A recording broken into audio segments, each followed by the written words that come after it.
Et voici sur Europe 1 la revue de presse de Natacha Polony. Bonjour. Bonjour Bruce, bonjour Julie et bonjour à tous. Alors ce matin, j'ai presque envie de présenter mes excuses aux auditeurs.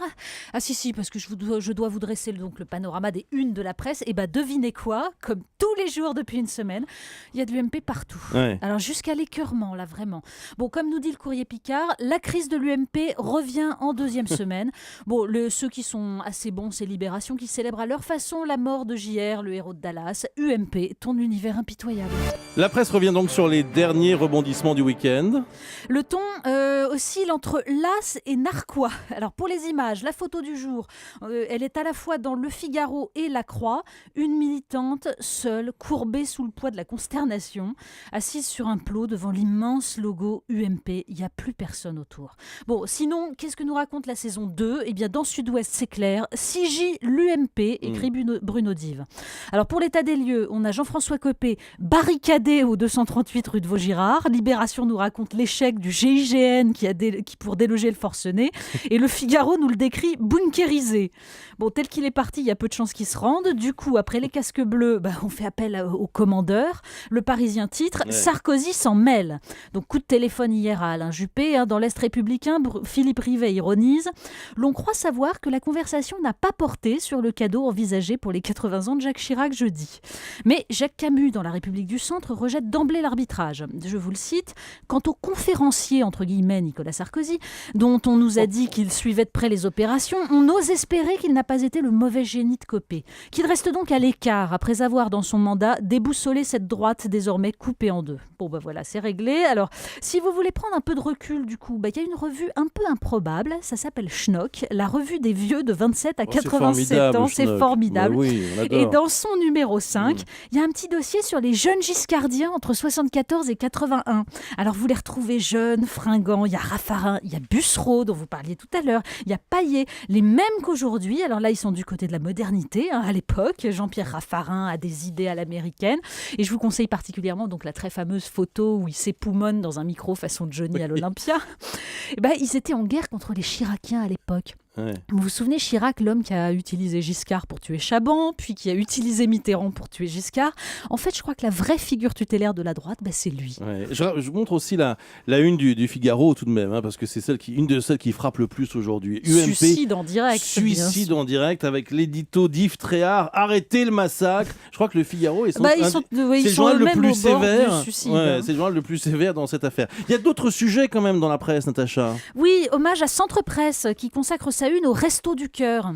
Et dans le Parisien, c'est une pleine page sur ces retraités que l'association voit arriver. Alors souvent, ils n'osent pas venir au début parce que c'est pas dans leur culture de se plaindre. Et on a France, 60 ans, qui est à l'image de ce pays dont elle porte le nom et qui va si mal. Quand j'étais jeune, dit-elle, on m'a répété « travaillez. Quand vous serez vieux, vous serez récompensé ». Oui, parce que la France, au moment où elle gèle les pensions, voit arriver à la retraite les générations qui ont connu le chômage. Alors que ceux qui avaient bénéficié du plein emploi, de l'immobilier bon marché, ils ont eu droit aussi à l'âge des retraites. Alors, il est aussi beaucoup question d'environnement ce matin. Bon, d'abord, il y a l'inévitable dossier Notre-Dame-des-Landes. Bon, on a beaucoup lu là-dessus. Je vous conseille aujourd'hui l'analyse de Bruno Trévidic, chargé du secteur aérien aux Échos. Oui. Parce que les Échos, c'est pas particulièrement un journal bobo écolo, vous voyez. Le journaliste pose la question, Nantes a-t-elle vraiment besoin d'un deuxième aéroport ? Et tout est dans le « vraiment », qui veut dire qu'en fait, on pencherait plutôt vers le non. Mais les arguments sont précis, les chiffres sont étayés, et l'on nous rappelle que Genève, avec une seule piste et les mêmes contraintes que l'actuel aéroport de Nantes, a géré 3 ou 4 fois plus de passagers cette année.